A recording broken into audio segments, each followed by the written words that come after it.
Warahmatullahi wabarakatuh. Jumpa lagi pada seri perkuliahan Matematika Dasar.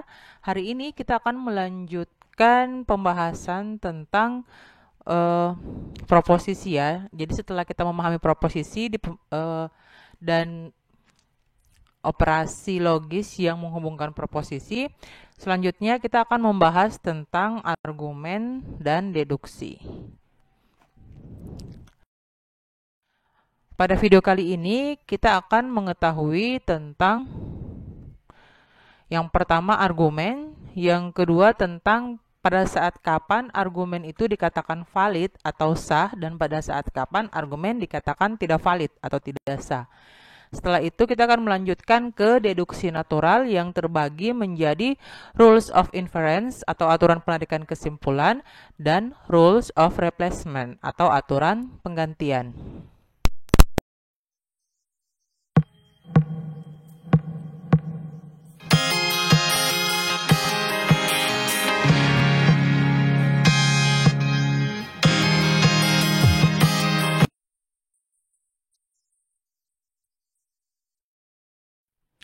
Oke, kita akan memulai dengan pemahaman tentang apa itu argumen. Jadi argumen adalah rangkaian proposisi yang mempunyai ungkapan penarikan kesimpulan, ya. Karena dia di sini ada kesimpulan, penarikan kesimpulan, maka argumen ini dia akan berupa implikasi atau pernyataan kondisional. Yang mana ini berarti kalau implikasi kita akan punya kondisi dan punya kesimpulan. Nah, dalam argumen, kondisi yang kita punya ini dia disebut sebagai premis atau hipotesa. Sementara kesimpulan disebut dengan konklusi. Nah, untuk memenuhi syarat sebuah argumen, kita harus memiliki minimal satu premis dan satu kesimpulan. Ya, kalau misalnya hanya premis saja atau langsung ke kesimpulan, itu tidak memenuhi syarat sebuah argumen. Nah, kalau misalnya premisnya ada lebih dari satu, misalnya 2, 3, dan seterusnya, maka premis-premis pada sebuah argumen itu dihubungkan dengan perangkai dan. Ini artinya kalau kita mau mengecek kebenarannya, kita harus menggunakan asosiasi yang ada di tabel kebenaran perangkai dan, yang kita sudah pelajari sebelumnya ya. Nah, argumen dapat dikategorikan menjadi argumen yang sah atau valid, atau argumen yang tidak sah atau tidak valid atau invalid ya. Nah, seperti apa argumen bisa dikatakan menjadi sah atau valid ya. Nah, suatu argumen dikatakan sah jika memenuhi aturan penarikan kesimpulan, yang mana ini berarti memenuhi implikasi tautologi. Kita ingat kembali ya, sudah dibahas kemarin, implikasi tautologi itu artinya dua proporsi gabungan yang dihubungkan dengan implikasi, terus ketika dicek kebenarannya dia itu memenuhi tautologi atau tabel kebenarannya itu semua benar. Dan argumen juga bisa dikatakan tidak sah. Itu seperti apa modelnya? Nah, argumen akan tidak sah jika premis-premisnya bernilai benar dan konklusinya bernilai salah. Kenapa hal ini dia bisa terjadi? Kalau misalnya dalam implikasi kan kita tahu kalau misalnya pernyataan pertamanya itu bernilai benar sementara pernyataan kedua bernilai salah, maka kesimpulannya itu akan salah ya.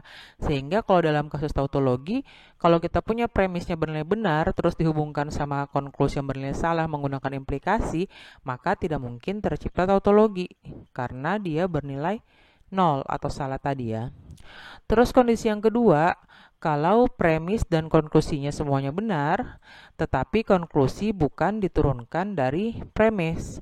Artinya konklusi itu tidak menjadi syarat cukup dari premisnya. Maka itu juga dikatakan sebuah argumen tidak sah atau tidak valid. Nah, kemarin juga kita sudah mempelajari bagaimana mengecek nilai kebenaran suatu proporsi gabungan dengan menggunakan tabel kebenaran ya. Nah, di sini untuk mengecek kesahihan sebuah argumen, kita juga bisa menggunakan tabel kebenaran. Tabel kebenaran yang seperti apa yang menunjukkan argumen yang sah? Itu dia jika tidak ada baris pada tabel kebenaran yang memuat premis bernilai benar dan konklusi bernilai salah ya. Jadi di sini premis yang dimaksud bernilai benar itu setelah kalau misalnya dia punya lebih dari satu premis, ya misalnya ada P1, P2, P3 dan seterusnya, itu setelah kita rangkaikan dengan perangkai dan, ya setelah rangkaian akhirnya dan dia bernilai benar, terus konklusinya bernilai salah, itu baru dikatakan tidak memenuhi untuk menjadi sah, ya.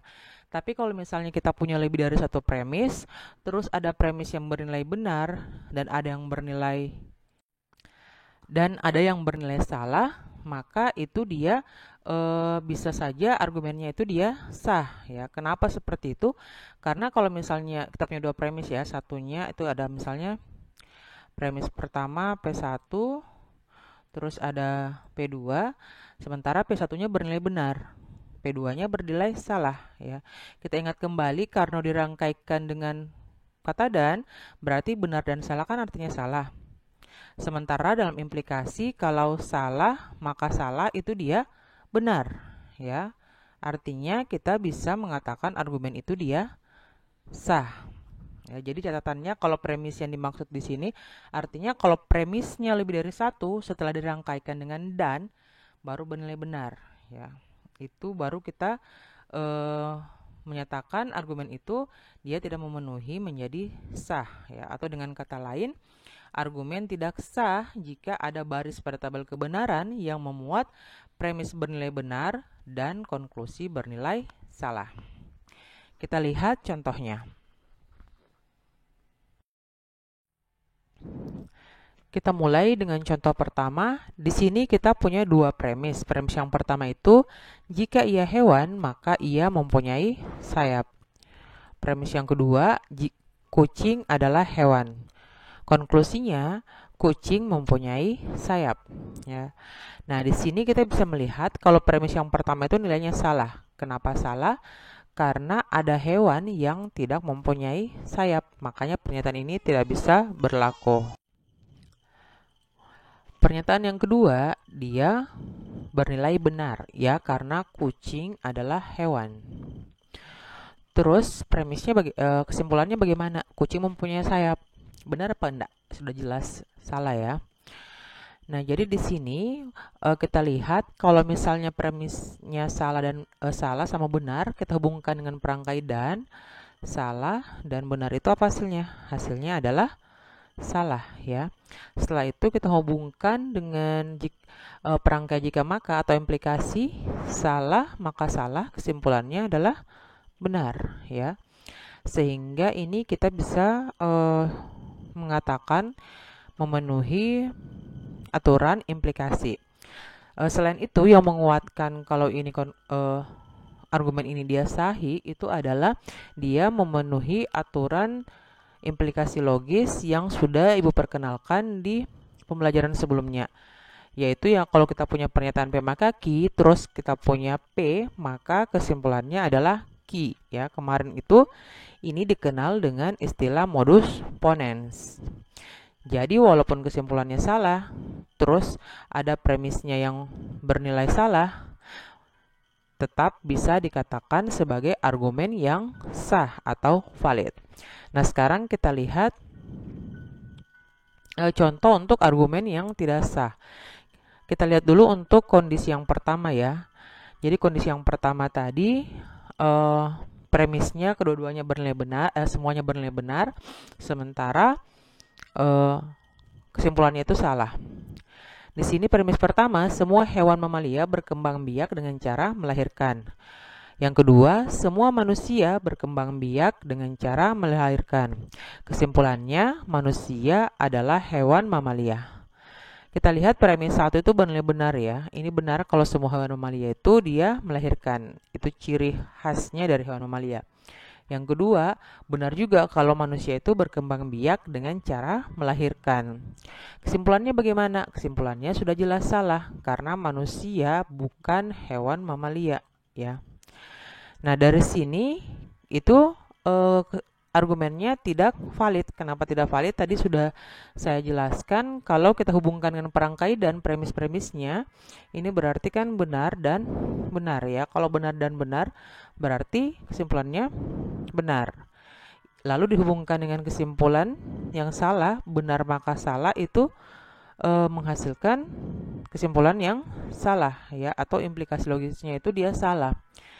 Selain itu tadi persyaratannya, kesahihan sebuah argumen itu tidak boleh berangkat dari premis yang benar dan menghasilkan konklusi yang salah. Kita lanjut ke contoh yang ketiga untuk kondisi tidak sah yang model kedua, di mana di situ kalau premis walaupun semua pernyataannya benar, atau dengan kata lain premisnya benar dan konklusinya benar, tapi ketika konklusinya tidak bisa diturunkan dari premisnya, atau konklusinya bukan turun dari premisnya, itu berarti argumennya itu tidak sah ya. Kita lihat. Di sini pernyataan pertama, semua trapesium adalah segi 4. Itu benar ya. Pernyataan yang kedua, semua jajaran genjang adalah segi 4. Itu juga benar. Dan kesimpulannya, semua jajaran genjang adalah trapesium. Itu benar juga ya. Nah, sekarang kita lihat kenapa ini dia tidak sah. Di sini kita katakan,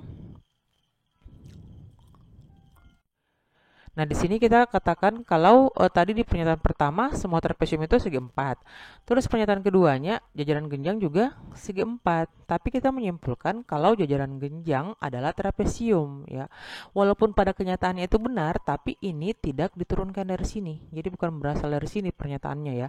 Dia benar karena memang kenyataannya jajaran genjang adalah trapesium, tapi tidak diturunkan dari premis-premisnya. Jadi tidak ada pernyataan di premis ini yang membuat kita mengambil kesimpulan seperti ini. Oke, sehingga pada kasus ini berarti argumennya itu dia tidak valid atau tidak sah. Nah, kita lanjut ke mengidentifikasi argumen. Nah, kita sering harus menentukan sebuah argumen dalam suatu kondisi, diskusi, bacaan, informasi, dan sebagainya ya. Jadi tidak selamanya kalian hanya menemukan argumen pada perkuliahan matematika dasar ini ya. Jadi itu argumen itu tujuannya kita mempelajari ini karena kita akan menemukan argumen di mana saja kita ketemu ya, bisa dalam bacaan, sedang berdiskusi sama orang, sedang memperoleh informasi dari berita dan dari sebagainya. Itu kita akan menemukan yang namanya argumen. Sekarang argumen ini biasanya dia muncul dalam berbagai konteks dan tergantung dari bahasa asal pembicara yang membuat argumen. Ya, jadi konteksnya juga ini akan bergantung sama si pembuat argumennya. Nah, sesuatu itu dikatakan argumen hanya jika pembicaranya itu dia bermaksud untuk mengajukan sekumpulan pernyataan untuk mendukung atau membuktikan sebuah pernyataan. Jadi ada beberapa pernyataan atau satu pernyataan yang akan mendukung atau membuktikan sebuah pernyataan yang sudah kita kenal dengan istilah konklusi ya. Jadi itu kalau dalam kehidupan sehari-hari. Nah, makanya kita harus tahu kira-kira apa yang bisa menandakan sesuatu pembicaraan atau sesuatu informasi itu disebut sebagai argumen ya. Nah di sini kita akan mengenal yang istilahnya itu sebagai indikator kesimpulan ya. Jadi indikator kesimpulan ini atau inference indikator itu dia dia terbagi dua. Yang pertama ada indikator konklusi dan yang kedua ada indikator premis ya. Jadi indikator konklusi ini itu adalah dari kata-katanya itu ada sinyal bahwa kalimat tersebut merupakan kesimpulan dari pernyataan-pernyataan sebelumnya ya. Jadi ada sinyal atau kata penanda yang mengatakan kalau itu adalah kesimpulan. Begitu juga kalau indikator premis. Indikator premis itu berarti kata-kata atau sinyalnya itu dia menunjukkan kalau premis itu merupakan alasan atau dasar pemikiran untuk kalimat selanjutnya. Nah, kita akan lihat seperti apa contoh-contoh indikator konklusi dan indikator premis yang biasa kita temukan dalam kehidupan sehari-hari. Nah, di sini ada berbagai macam ya, kalian bisa lihat. Ya, misalnya kalau untuk indikator premis yang sering kalian lihat itu dimulai dengan kata sebab, karena, alasannya adalah, terus mengingat fakta bahwa atau tidak ada keraguan bahwa itu dia adalah indikator premis beserta dengan indikator-indikator yang lainnya. Mungkin ada indikator lain yang bisa juga kalian identifikasi selain ini. Yang berikutnya indikator konklusi atau indikator kesimpulannya. Kita lihat di sini yang paling umum kalian temukan adalah ini. Oleh karena itu, akibatnya, dan jadi, ya. Sementara yang lain-lain ini biasanya ditemukan dalam pembicaraan atau dalam diskusi yang kita tidak secara spesifik memperhatikan kalau itu orang sedang berargumen. Tapi dengan menggunakan indikator konklusi ini kita bisa memikirkan atau menyimpulkan dalam hati, ya. Misalnya dia menggunakan dengan asumsi bahwa demikian untuk alasan ini. Ternyata, ya, dari mana kita bisa menyimpulkan bla bla bla. Itu berarti indikator dari konklusi atau kesimpulannya.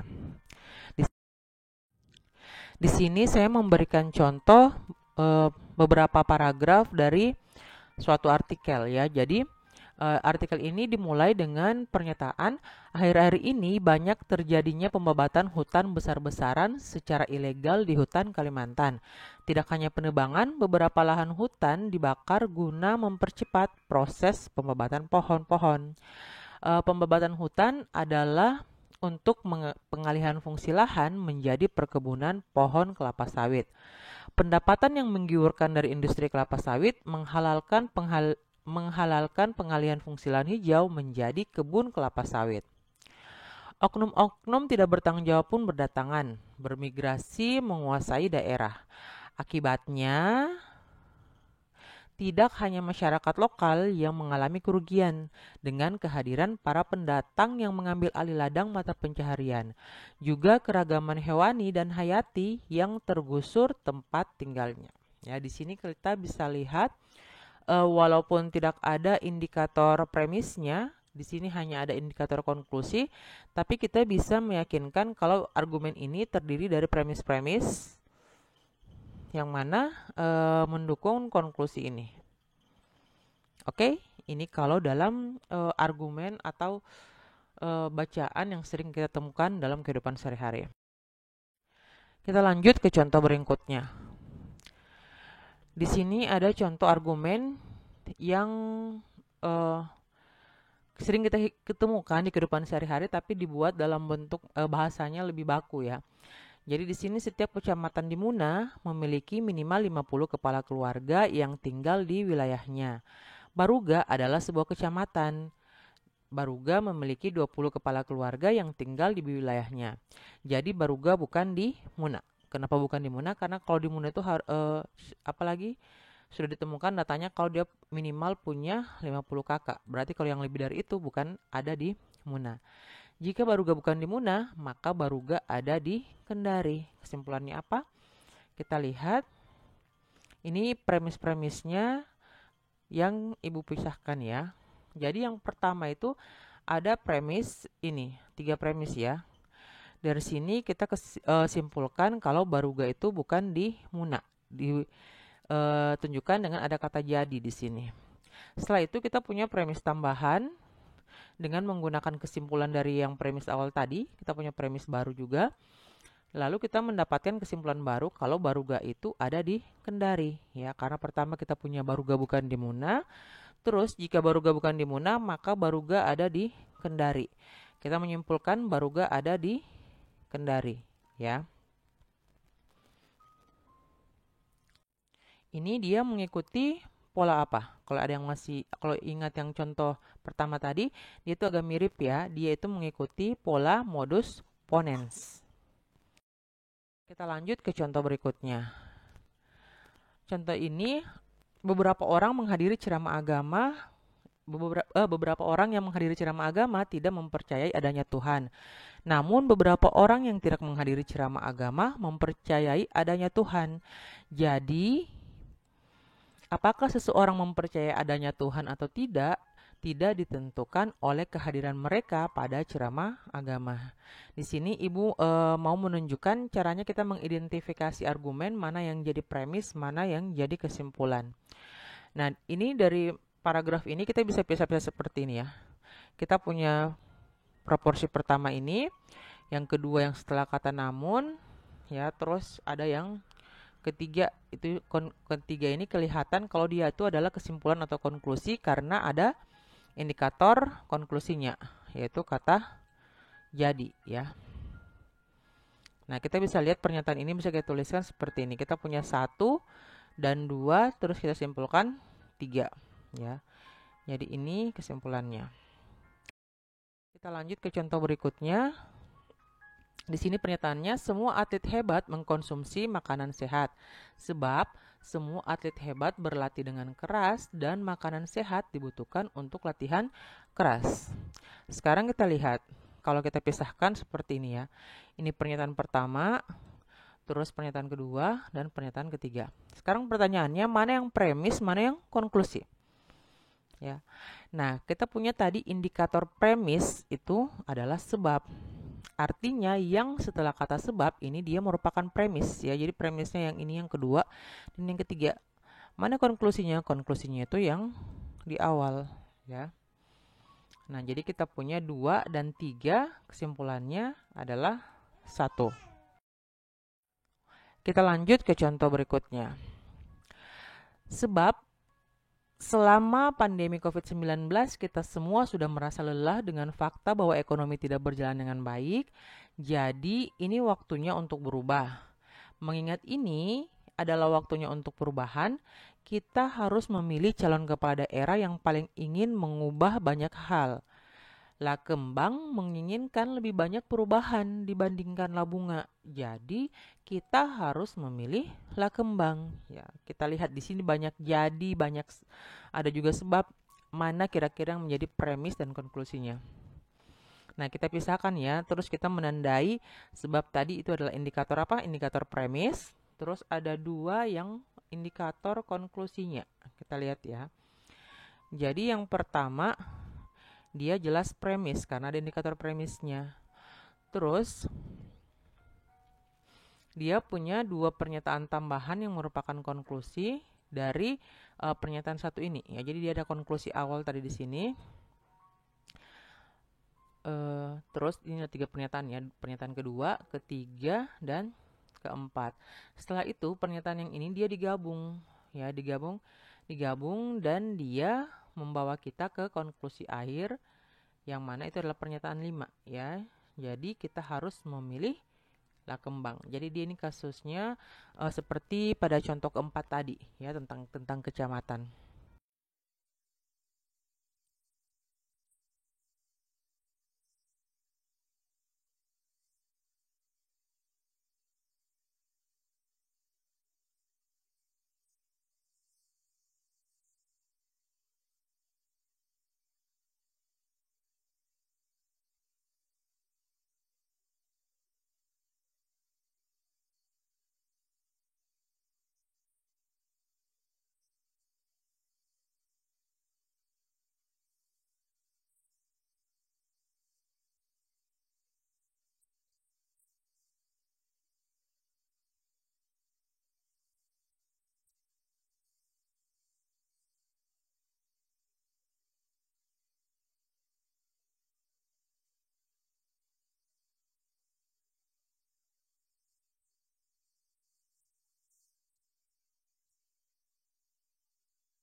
Setelah itu kita masuk ke natural deduction. Yang mana natural deduction ini nanti dia akan terbagi menjadi dua. Yang pertama itu rules of inference atau aturan pengambilan keputusan, dan rules of replacement atau aturan penggantian. Nah, natural deduksi atau deduksi natural yang kita kenal juga dengan istilah deduksi umum merupakan sebuah cara menyediakan bukti dari fakta bahwa argumen adalah valid dengan menunjukkan bagaimana cara menurunkan konklusi dari premis menggunakan aturan yang tidak pernah bergerak dari kebenaran ke kesalahan. Artinya deduksi natural itu dia berjalan ketika kita menyimpulkan implikasi yang bernilai benar, bukan implikasi yang bernilai salah ya. Jadi dia tidak akan pernah bergerak dari kebenaran ke kesalahan. Nah, tadi deduksi natural terbagi menjadi dua ya. Tadi Ibu sudah sebutkan di awal. Nah, rules of inference ini dia itu bekerja menggunakan aturan implikasi tautologi yang kita sudah bahas sebelumnya. Sementara rules of replacement adalah pengembangan dari rules of inference ini, dan dia itu menggunakan aturan-aturan ekuivalensi yang sudah kita bahas juga sebelumnya. Kita lihat contohnya ya. Nah, di sini ada argumen dimulai dengan pernyataan Amerika akan menginvasi Irak hanya jika Saudi Arabia tidak menghukum keterlibatan pihak luar. Saudi Arabia tidak akan menghukum keterlibatan pihak luar hanya jika Perancis mendukung Amerika. Tetapi Perancis tidak mendukung Amerika. Jadi Amerika tidak akan menginvasi Irak. Nah, sebelum kita mengecek kebenaran dari kesahihan dari argumen ini, kita bagi dulu pernyataannya. Jadi pernyataan P-nya itu kita ambil Amerika akan menginvasi Irak. Terus pernyataan Q-nya Saudi Arabia menghukum keterlibatan pihak luar ya. Di sini Saudi Arabia tidak menghukum, berarti dia jadi negasi Q ya. Terus pernyataan yang ketiga, Prancis mendukung Amerika. Perancis mendukung Amerika, berarti ini R ya. Nah, kita lihat premis pertama itu ada di kalimat pertama menyatakan kalau Amerika akan menginvasi Irak hanya jika. Nah, hanya jika ini dia sama saja maknanya dengan kata maka ya. Jadi ini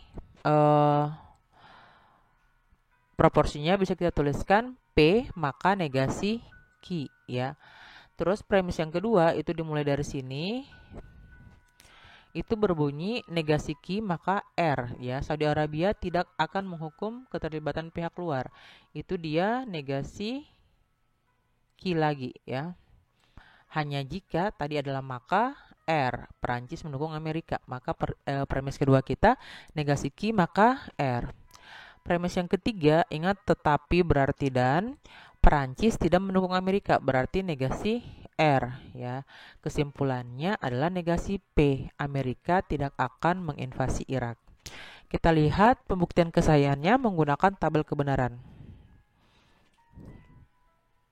Nah, kita buat tabel kebenaran awal untuk 3 proporsi PQR ya. Kita buat yang ini. Terus untuk premis pertama karena kita membutuhkan negasi Q, kita buat lagi kolom untuk negasi Q. Setelah itu kita hubungkan P maka negasi Q ya. P maka negasi Q. 1 maka 0 berarti 0 ya. 1 maka 0 berarti 0. 1 maka 1 berarti 1. 1 maka 1 1. 0 maka 0 1. 0 maka 0 1.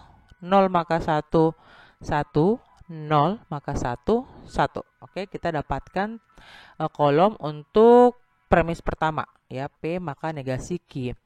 Terus untuk premis kedua negasi Q maka R ya, berarti dari sini ke sini.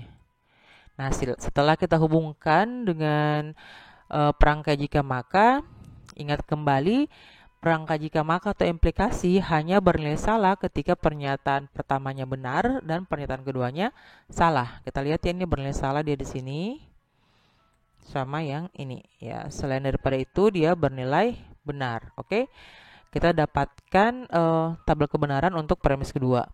Setelah itu premis ketiga ya, yang negasi R. Jadi kita cukup menegasikan pernyataan R ini. Kita dapatkan negasinya. Lalu kita mau masuk ke hubungan antara premis-premis dan konklusinya ya. Jadi tadi sekali lagi ketika kita punya lebih dari satu premis berarti itu dihubungkan dengan perangkai dan ya sebelum kita mengarah ke konklusinya. Jadi ini premis pertama dihubungkan dengan dan sama premis kedua ya. Kita dapatkan 0 dan 1 1, 0 dan 1 0 dan 1 0, 0 dan 1 0, 1 dan 1 1, 1 dan 0 0, 1 dan 1 1, 1 dan 1 1, 1 dan 1 1, 1 dan 1 0. Setelah itu yang kita dapatkan ini kita hubungkan lagi dengan premis yang ketiga menggunakan perangkai dan lagi ya. Kita lihat 0 dan 0, 0. 0 dan 1, 0. 1 dan 0, 0. 0, 1, 0. 1, 0, 0. 1 dan 1, 1. 1 dan 0, 0.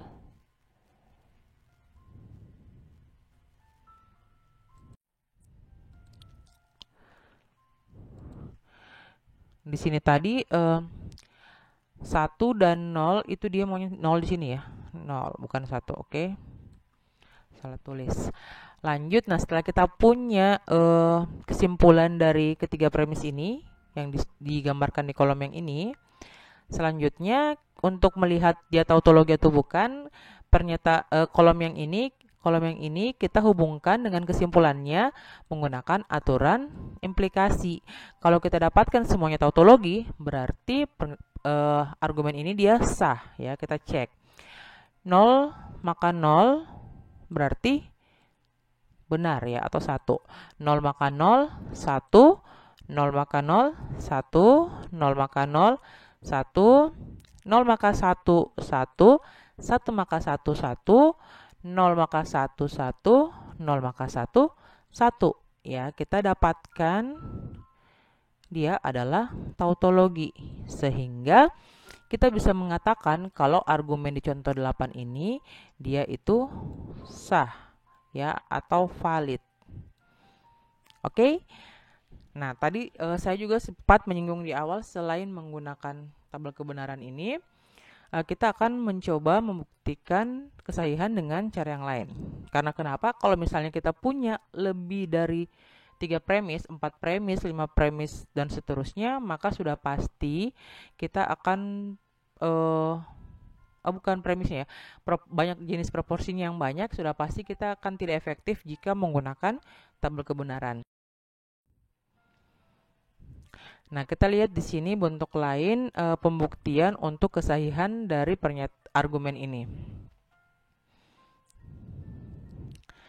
Nah, kita lihat premis yang pertama ini P maka negasi Q, premis yang kedua negasi Q maka negasi R, premis yang ketiga negasi R ya. Tadi sudah disebutkan kalau rules of inference ini dia menggunakan aturan implikasi tautologi atau implikasi logis yang sudah kita bahas sebelumnya. Tadi tuh yang sebelumnya itu kita bahas ada modus ponens, modus tollens, ada hypothetical syllogism dan lain-lain. Di sini di contoh awal ini kita baru menggunakan beberapa saja ya. Nah, dari sini kita menggunakan alur inference ini. Yang pertama premis 2 dan 3 itu dia diberlakukan MT. MT itu modus tollens ya. Jadi nanti kalian harus terbiasa dengan singkatan-singkatan ini. Modus tollens 1 2 3 ini ya. Bagaimana pernyataan untuk modus tollens? Modus tollens itu bunyinya jika pernyataan pertama maka pernyataan kedua, terus kita punya negasi dari pernyataan pertama, maka kita menyimpulkan jika kita punya negasi dari pernyataan kedua, maka kita menyimpulkan negasi dari pernyataan pertama, ya. Oke, jadi di sini negasi Q pernyataan pertamanya maka R. Terus kita punya negasi R, berarti kita simpulkan negasi dari negasi Q ini, yang mana itu adalah Q. Oke, sah ya. Selanjutnya kita berlakukan lagi yang belum terpakai itu ada premis pertama dengan pernyataan baru yang kita punya, yang kita bentuk ya. Dari tadi kita dapatkan P maka negasi Q terus dengan Q ya. Ini kita gunakan lagi modus tollens ya, seperti yang sudah saya sebutkan tadi. Saya mau memberikan tips untuk menghafal aturan inferensial ini supaya kalian tidak lupa. Kalau misalnya kalian nyaman sebenarnya dengan menghafal P maka negasi Q terus kita punya P maka Q terus punya negasi Q, kesimpulannya negasi P, itu silahkan. Tapi itu akan kadang mengganggu otak kita ketika misalnya kita punya pernyataan yang bukan berbentuk P maka Q seperti ini ya. Ini bentuknya P maka negasi Q. Jadi kita berpikir, oh ini mungkin tidak bisa diterapkan modus tollens karena dia bentuknya bukan P maka Q ya. Jadi bisa saja mengganggu seperti itu ya. Makanya saya biasanya lebih suka mengingat dengan memahami maknanya. Makna dari modus tollens tadi saya ulang kembali supaya kalian ingat. Pernyataan pertama maka pernyataan kedua, terus kita punya negasi pernyataan kedua, maka kita menyimpulkan negasi pernyataan pertama. Oke? Nah, kita lihat lagi. Pernyataan pertamanya P, maka negasi Q. Ini pernyataan kedua ya. Terus kita punya di sini Q. Ternyata Q itu adalah apa? Q adalah negasi dari pernyataan kedua ini ya, negasi dari negasi Q. Jadi kita bisa menyimpulkan negasi dari pernyataan pertama atau negasi P. Oke. Yang mana negasi P ini adalah konklusi yang kita mau ya. Sehingga dari 3 premis ini kita bisa menurunkan si konklusi. Sehingga kita bisa kita simpulkan kalau argumen ini dia sah ya. Oke. Nah, jadi setelah ini kita akan banyak sekali membahas tentang aturan inferensial dengan contoh-contoh yang berbentuk seperti ini. Silakan bersiap ya. Nah, sebelum kita masuk ke contoh-contoh yang lebih jauh lagi, di sini saya mengingatkan kembali yang sudah kita punya kemarin, ada modus ponens. Modus ponens itu bunyinya pernyataan pertama maka pernyataan kedua. Kita punya pernyataan pertama, berarti kesimpulannya pernyataan kedua. Oke. Terus ada modus tollens yang saya sebutkan tadi, ada hypothetical syllogism ya. Hypothetical syllogism ini juga sudah sering kalian temukan hanya dengan nama syllogism saja, tidak pakai hypothetical ya. Jadi kita punya itu kalau pernyataan pertama maka pernyataan kedua, terus kita punya lagi pernyataan pertama maka pernyataan kedua maka pernyataan ketiga, kesimpulannya adalah pernyataan pertama maka pernyataan ketiga. Oke. Terus ada disjunctive syllogism. Itu dia bunyinya kalau kita punya pernyataan pertama atau pernyataan kedua ya, yang mana ini dia bisa kita balik. Dia bisa dikomutatifkan. Terus kita punya negasi dari pernyataan pertama, maka kita bisa menyimpulkan pernyataan kedua. Terus ada sifat addition ya atau penambahan. Penambahan ini dia berlaku untuk konjungsi ya. Jadi kalau kita punya pernyataan P, kita bisa mengkonjungsikan dia dengan sembarang pernyataan lain. Kita bisa munculkan pernyataan lain untuk membantu kita menarik kesimpulan. Kenapa bisa begitu? Karena kan kita tahu kalau kalau perangkai atau konjungsi, kalau misalnya kita sudah asumsikan pernyataan pertamanya benar, apapun pernyataan keduanya benar atau salah, maka P konjungsinya itu pasti benar ya. Jadi kalau misalnya ini dia benar, terus yang ini ada benar, ada salah di pernyataan kedua, maka kesimpulannya semua tetap benar kalau dihubungkan dengan perangkai atau ini ya. Makanya dia bisa kita berlakukan penambahan atau addition. Terus ada conjunction ya, yang mana kalau kita punya P maka Q, dengan keduanya kita asumsikan benar, maka kita bisa langsung hubungkan dengan perangkai dan. Karena kalau perangkai dan yang mana pernyataan pertama benar dan kedua benar, berarti dia juga benar ya. Selanjutnya ada simplifikasi ya. Jadi kalau tadi addition itu penambahan, simplifikasi ini dia pengurangan ya. Pengurangan ini dia digunakan untuk perangkai dan atau disjungsi. Kenapa bisa dikurangi? Karena kan kalau dan itu dia hanya benar untuk kalau benar maka benar ya. Nah, jadi kalau kita kurangi salah satu pernyataan ini, kita kurangi P ataupun kurangi Q, maka pernyataannya akan tetap benar ya, karena tadi kedua-duanya benar, sehingga bisa dibolehkan untuk menghilangkan atau kita simplifikasi ya. Jadi tinggal satu pernyataan saja. Terus berikutnya ada konstruktif dilema ya, jadi yang lumayan panjang. Jadi saya tidak mau menyebutkan kata-katanya karena cukup panjang. Dia itu kita punya premis pertama P atau Q, premis keduanya P maka R, premis ketiganya Q maka S. Itu kita simpulkan R atau S ya. Jadi ini nanti setelah ini Ibu akan coba menunjukkan pembuktian untuk konstruktif dilema menggunakan sifat-sifat atau aturan inferensial yang kita sudah punya di atas ini ya. Oke. Jadi ini bisa kalian screenshot, bisa kalian catat karena akan digunakan untuk contoh-contoh setelahnya. Nah, kita mulai dengan menunjukkan kesahihan untuk konstruktif dilema ya. Jadi tadi konstruktif dilema pernyataannya ini ya. Jadi premisnya itu ada 3. Oke, kita lihat. Premis pertamanya itu P atau Q, premis keduanya P maka R, premis ketiganya Q maka S. Kita akan menurunkan inferensial atau pengambilan keputusannya menggunakan sifat-sifat atau aturan-aturan yang ada di atasnya tadi ya.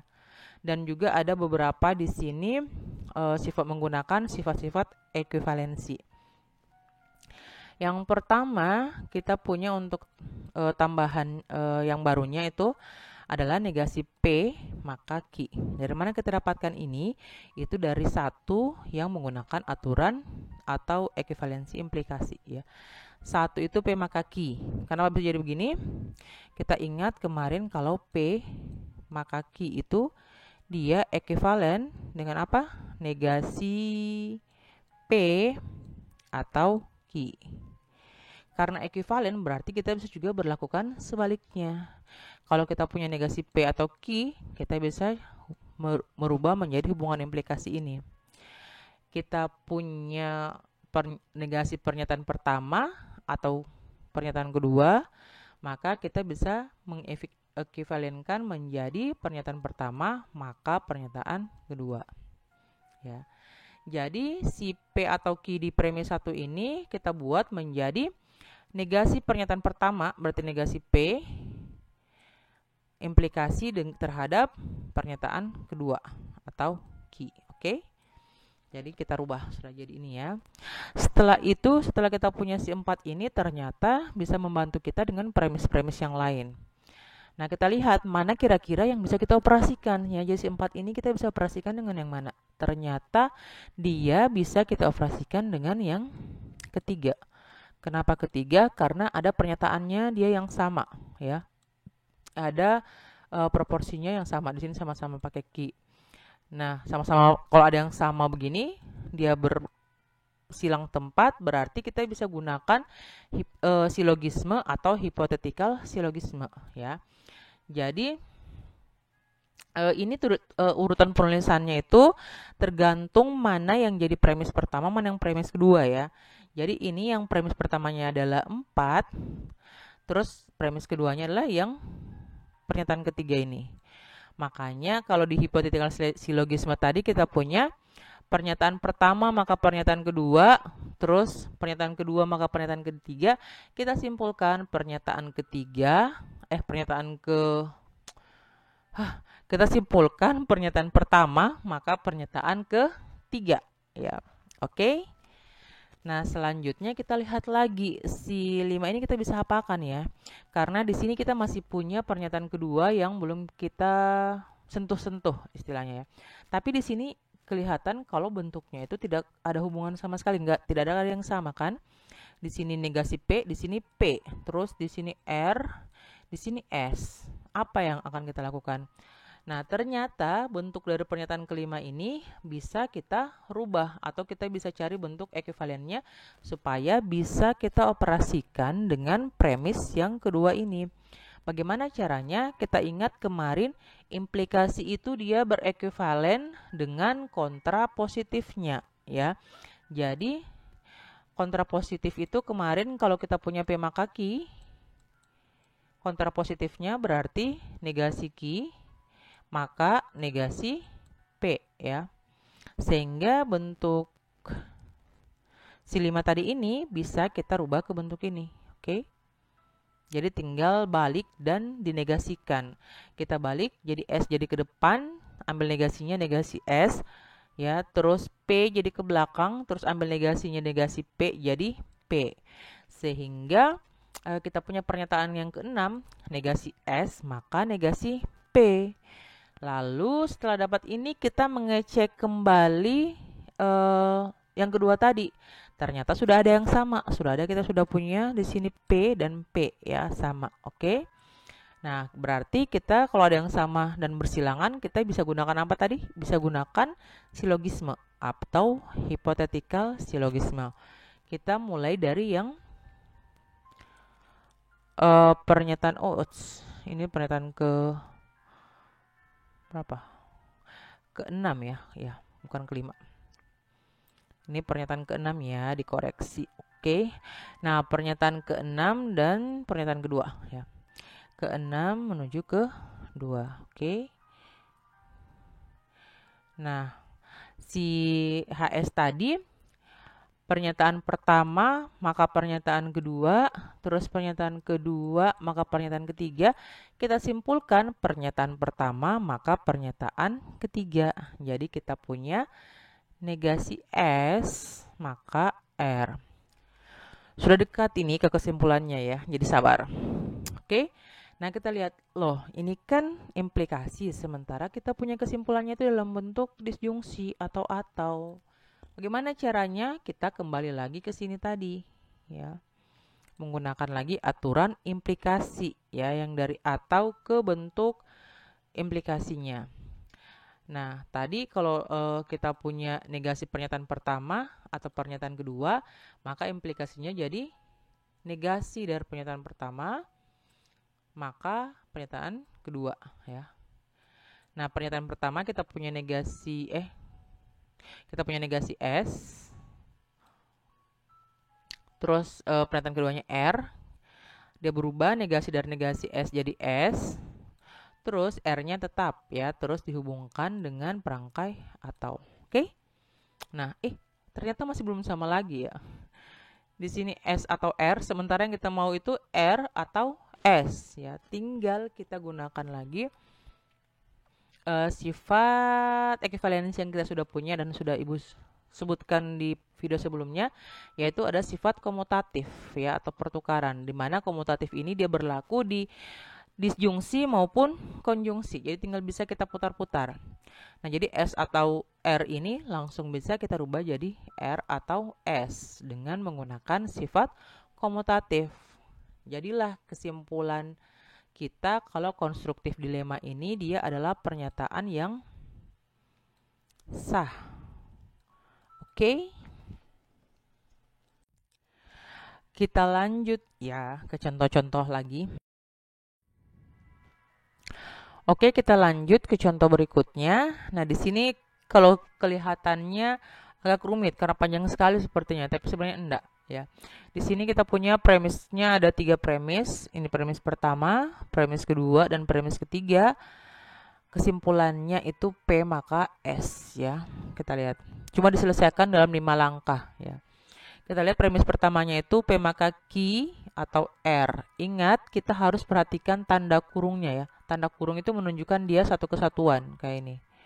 Terus premis keduanya negasi R dan premis ketiganya Q maka S. Kita mau simpulkan P maka S. Di sini dimulai dengan premis pertama dan premis kedua yang dihubungkan dengan disjungtif silogisme. Yang mana tadi disjungtif silogisme dia itu kita punya P atau Q terus negasi P. Kita punya pernyataan pertama atau pernyataan kedua, terus negasi pernyataan pertama, maka bisa disimpulkan pernyataan kedua. Atau sebaliknya, ya. Nah, di sini kita punya, ini tadi pernyataan pertamanya P maka Q, terus atau pernyataan kedua. Ya, jadi ini bisa kita balikkan dengan menggunakan komutatif menjadi R atau P maka Q. Ya, jadi R yang jadi pernyataan pertamanya. Setelah itu kita punya negasi pernyataan pertama, artinya kita bisa simpulkan pernyataan keduanya ini. Oke, makanya kita punya di sini P maka Q. Lanjut, setelah kita punya P maka Q, ternyata kita bisa hubungkan ini dengan pernyataan ketiga. Menggunakan apa? Ketika ada yang sama dan bersilangan, kita gunakan silogisme atau hypothetical syllogism. 3 dan 4 gunakan hypothetical syllogism. Pernyataan pertama maka pernyataan kedua, terus pernyataan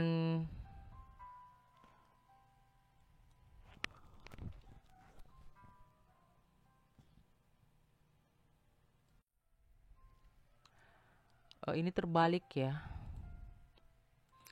Di sini seharusnya dari 4 ke 3 ya. Oke. Jadi saya agak bingung tadi. Jadi kita mulai dari 4 ke 3 ya. Jadi pernyataan pertama maka pernyataan kedua, terus pernyataan kedua maka pernyataan ketiga, kita simpulkan pernyataan pertama maka pernyataan ketiga. Oke? Jadi beres. Artinya argumen ini dia sah.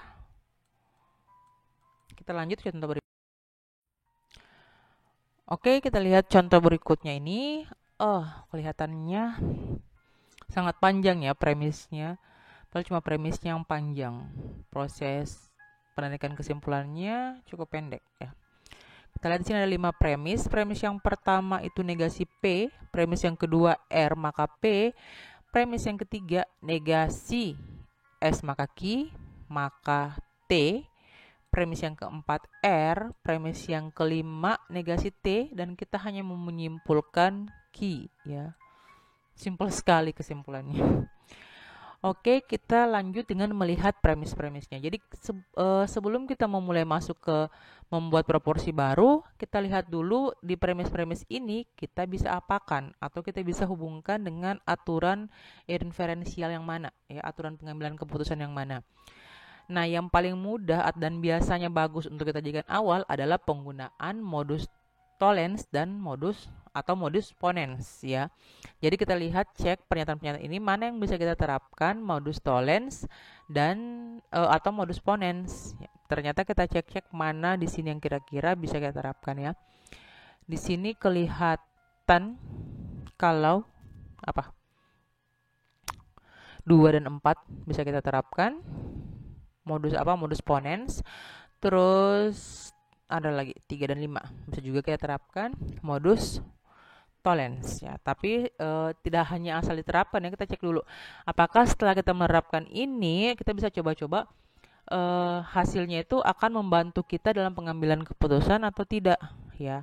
Kalau tidak berarti jangan kita gunakan. Misalnya kayak ini 2 dan 4 kita bisa gunakan aturan modus ponens, tapi ternyata hasilnya yang mana kesimpulannya itu adalah P, itu tidak kita gunakan. Karena kenapa? Karena kita sudah punya di sini negasi P ya. Nah, kita lanjut di sini kita mulai dengan pernyataan premis ketiga dan kelima, kita hubungkan dengan modus tollens. Apa tadi bunyi modus tollens? Pernyataan pertama maka pernyataan kedua, terus kita punya negasi pernyataan kedua, maka kita simpulkan negasi pernyataan pertama ya. Karena pernyataan pertama kita negasi S maka Q, maka negasinya itu berarti hilang ya. Negasi dari pernyataan ini tinggal S maka Q. Oke, setelah itu kita lihat lagi tujuannya kita kan tadi mau berakhir di Q ya. Tadi ternyata kita itu kalau mau berakhir di Q kita bisa menggunakan jalan apa tadi yang panjang, konstruktif dilema ya. Karena di sini kita sudah punya S maka Q dan kita punya juga ada pernyataan implikasi lain R maka P. Kita mau selesaikan dengan konstruktif dilema, yang mana dari pernyataan yang kedua dan keenam ini supaya bisa konstruktif dilema kita butuh R atau S ya. Tapi di sini kita hanya punya R. Bagaimana munculkan R atau S? R atau S bisa dimunculkan dengan si 4 ini kita gunakan addition tadi atau penambahan. Jadi kita tinggal tambah dengan sebarang proposisi, hasilnya akan tetap benar ya. Jadi di sini karena kita butuh S, berarti si R ini kita tambahkan atau kita gunakan, kita disjungsikan dengan S ya. Jadi kita punya 4 addition jadi R atau S. Setelah itu kita sudah punya R maka P, S maka Q, dan R atau S ya. Dengan menggunakan aturan konstruktif dilema tadi, kita simpulkan P atau Q. Oke. Setelah itu kita lihat pernyataan yang tersisa adalah negasi P, yang pernyataan 1 ya. Berarti kita hubungkan P atau Q dan negasi P ini. Nah, kita bisa hubungkan dengan aturan apa? Ternyata bisa kita hubungkan dengan aturan disjungtif silogisme tadi ya. Yang mana disjungtif silogismenya itu berbunyi pernyataan pertama atau pernyataan kedua, terus kita punya negasi pernyataan pertama, maka kita akan punya kesimpulan pernyataan kedua. Oke? Maka berdasarkan aturan inferensial atau aturan penarikan kesimpulan, argumen ini dia sah. Nah, kita lanjut setelah tadi kita sudah belajar rules of inference atau aturan pengambilan kesimpulan atau aturan pengambilan keputusan, kita masuk ke pengenalan tentang rules of replacement atau aturan penggantian. Kenapa kita katakan aturan penggantian? Karena ini dihubungkan dengan tanda ekuivalensi ya. Ekuivalensi yang mana berarti kalau kita punya yang di sebelah kiri tanda ekuivalen, itu bisa kita tukar dengan yang di sebelah kanan tanda ekuivalen. Begitu juga sebaliknya. Kalau kita punya yang kanan, kita bisa tukar dengan pernyataan yang di kiri ya. Makanya dia dibilang replacement atau penggantian. Nah, kalau untuk ini sendiri kalian sudah ada mungkin di catatannya kalian dari program sebelumnya. Jadi kita lanjut ke ada beberapa bentuk lain juga dari ekuivalensi yang ingin Ibu perkenalkan ya. Sebelum itu di sini ada yang idempoten, dia ini juga dikenal dengan istilah lain. Istilahnya itu tautologi atau taut. Kenapa tautologi? Karena P dan P ini dia itu selalu bernilai benar juga di sini ya. Kalau kita cek data kebenarannya. Begitu juga dengan P atau P yang menghasilkan P, ini juga tautologi. Nah, aturan penggantian yang lain di sini ada asumsi untuk conditional proof yang disingkat AS CP ya. Itu dia, kita bisa mengasumsikan kalau misalnya sebelumnya tidak ada pernyataan ini di premis, kita bisa asumsikan pernyataan ini untuk bisa menjalankan aturan penarikan kesimpulan. Yang kedua ada kontrapositif. Tadi kita sudah bahas di contoh. Kalau kita punya P maka Q, maka kita bisa ganti dengan negasi Q maka negasi P ya. Dia simbolnya itu kont. Terus ada double negasi. Itu juga kita sudah terapkan tadi. Kalau kita punya Q, kita bisa ganti dengan negasi Q. Atau juga sebaliknya. Kalau kita punya negasi dan negasi Q, kita bisa ganti dengan Q. Itu disimbolkan dengan DN. Terus ada implikasi. Ini juga sudah kita gunakan tadi. Kalau P maka Q, kita bisa ganti menjadi negasi P atau Q dan sebaliknya. Terus ada eksportasi ya. Jadi eksportasi P maka Q maka R itu bisa kita ganti jadi P atau Q maka R ya, itu eksportasi. Nah, kita lanjut di sini. Kalau di dua contoh sebelumnya tadi yang di awal, bukan yang di awal, yang pas sebelum ini, dua contoh sebelum ini kita belum menggunakan aturan untuk ekuivalensi tadi ya. Di sini kita akan menggunakan beberapa. Contoh yang pertama, premisnya itu ada 3. Yang pertama P atau Q atau R. Terus premis yang kedua P atau Q maka S. Premis yang ketiga negasi R. Kita mau simpulkan S. Oke? Nah, sekarang kita bisa lihat kira-kira mana yang bisa kita preteli ya, atau mana yang bisa kita hubungkan. Nah, di sini ternyata kita punya P atau Q maka S. Kita mau cari lagi yang mengandung S atau yang mengandung P atau Q ya. Ternyata di pernyataan 1 ada P dan atau Q-nya, tapi dia dikurung dengan makna yang berbeda. Tapi ini bisa kita tukar kurungnya dengan menggunakan aturan asosiatif atau pengelompokan. Sehingga dari P atau dalam kurung Q atau R, dia bisa menjadi dalam kurung P atau Q atau R ya. jadi dalam kurungnya pindah. Nah, setelah dia pindah, kita tukar lagi ya. Tukar lagi kenapa? Karena nanti kita mau hubungkan dengan pernyataan yang ketiga ini ya. Kita komutatifkan dia menjadi R atau P atau Q ya. Yang keempat itu dia dikomutatifkan. Setelah itu yang ke 3 dan 5 atau 5 dan 3 kita terapkan disjungtif silogisme ya. Pernyataan pertama atau pernyataan kedua, terus kita punya negasi pernyataan kedua, maka bisa kita simpulkan pernyataan yang pertama. Oke, jadi kita sudah punya di yang keenam itu P atau Q. Nah, P atau Q ini yang kita mau munculkan tadi, dia kita mau hubungkan dengan pernyataan yang kedua. Oke. Nah, yang kedua menggunakan aturan simple, kita punya pernyataan pertama, maka pernyataan kedua. Terus kita punya pernyataan pertama, berarti kita bisa simpulkan pernyataan kedua. Oke? Maka argumen ini dia sah. Kita lanjut ya. Nah, di contoh berikutnya ini kita lihat ada 3 premis. Premis yang pertama itu P maka Q. Premis yang kedua negasi P maka negasi S. Premis yang ketiga S. Dan yang terakhir itu kesimpulannya Q ya. Kita lihat. Kita mau apakan si ketiga premis ini supaya bisa sampai ke kesimpulan. Nah, di sini kita mau menghubungkan antara premis pertama dan premis kedua. Tapi premis pertama dan premis kedua ini belum kelihatan hubungannya karena belum ada yang sama. Ya, gimana caranya mau dikasih sama? Berarti kita butuh negasi P ya, karena yang sama di sini adalah P ya. Kita butuh negasi P. Dari mana si P maka Q dia bisa menjadi negasi P di sini?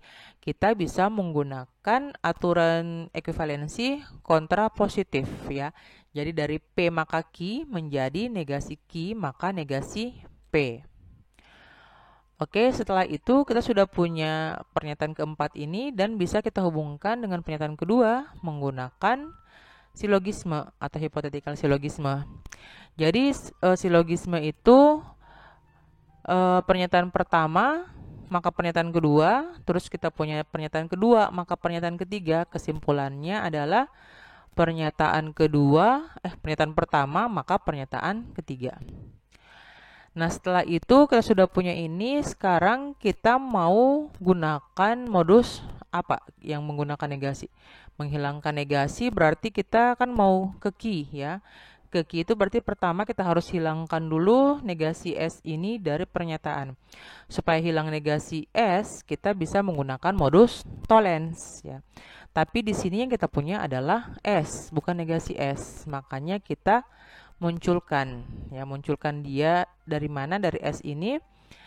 S ini ekuivalen dengan negasi dari negasi S ya. Ini kita bisa kasih dalam kurung untuk lebih jelas. Terus, jadi yang ketiga ini kita gunakan apa tadi? Double negasi ya. Setelah itu baru yang kelima dan keenam bisa kita gunakan modus tollens. Pernyataan pertama, maka pernyataan kedua. Terus kita punya negasi pernyataan kedua. Kita simpulkan negasi dari pernyataan pertama. Oke, ini dalam kurung supaya jelas. Selanjutnya dengan menggunakan ekuivalensi tadi double negasi dari negasi Q adalah Q. Oke, sampai pada kesimpulan berarti argumen ini dia sah. Oke. Nah, setelah kita mempelajari berbagai macam contoh yang sudah kita bahas, kita dapat menyimpulkan beberapa strategi atau beberapa langkah-langkah yang bisa kita lakukan ketika mau melakukan pembuktian, baik menggunakan aturan inferensial atau menggunakan aturan pertukaran atau penggantian tadi ya. Jadi yang pertama itu kita bisa memulai dengan lihat pernyataan yang berulang. Yang mana kalau pernyataan berulang ini kita bisa aplikasikan disjungsi silogisme, bisa gunakan modus ponens, bisa menggunakan hypothetical silogisme, dan bisa menggunakan modus tollens. Setelah itu, Kita cari pernyataan-pernyataan yang sederhana seperti seperti P atau negasi Q, yang mana pernyataan ini bisa kita gunakan untuk menyelesaikan keempat bentuk ini tadi, ya. Setelah itu kita bekerja mundur mulai dari konklusi. Ya, jadi kalau misalnya tadi kan Ibu sudah punya alurnya ya. Kalau sudah punya alurnya berarti Ibu bisa menjelaskan dari atas ke bawah. Tapi kalau misalnya kita bekerja dari awal, sebelum Ibu buat tadi model yang kayak tadi, kalian harus berpikir mundur ya, atau tidak, atau dengan kata lain kalian bekerja mundur dari konklusi untuk mencari kira-kira jalan apa yang harus saya tempuh dari premis sehingga bisa dapatkan konklusi ini ya. Jadi bekerja mundur. Nanti kalian bisa praktekkan. Yang keempat, kalian mencari informasi baru dengan menggunakan premis-premis yang belum digunakan. Ya, jadi kalau sudah dari langkah pertama dan kedua tadi ini ada premis-premis yang belum digunakan, kalian bisa mengakali dengan menggunakan informasi baru. Kira-kira apa lagi yang bisa saya terapkan ya? Nah, ketika konklusi memuat pernyataan atau proposisi elementer dan tidak ditemukan di premis manapun, maka kita bisa gunakan add ya, add atau penambahan untuk memasukkan informasi ini. Tadi penambahan, ingat kita harus menggunakan perangkai atau konjungsi ya. Setelah itu kita juga bisa menggunakan taktik menjabarkan pernyataan yang kompleks menggunakan